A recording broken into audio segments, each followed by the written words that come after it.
Fatah punya wedding.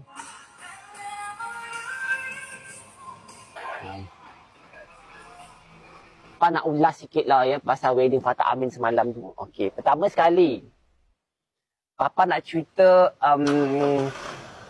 tiga kelemahan wedding Fatah Amin. Aku tak cerita yang baik-baik, aku nak cerita yang buruk-buruk dulu. 3 kelemahan wedding Fatah Amin. Sekali, kelemahan yang pertama. Okey, pertama sekali, kelemahan dia adalah masa dan tarikh yang wedding Fatah Amin ni kan sama dengan Donald Trump. Datang, so jalan jam. Itu kelemahan dia lah. So aku dah macam stress buat jam.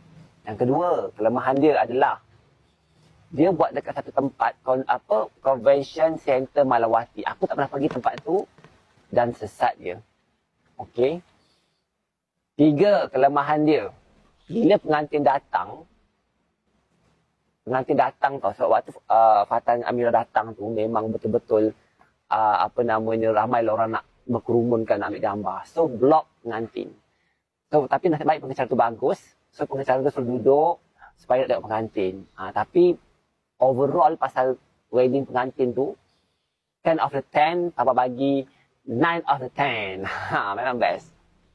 9 of the 10. So Papa rasa macam bila tengok dia macam Papa rasa nak kahwin. Macam aku nak kahwin lagi lah macam tu kan, macam so romantik. Macam aku cakap sama dengan bini aku, okey tak kalau kita buat wedding lagi sebab teringin lah.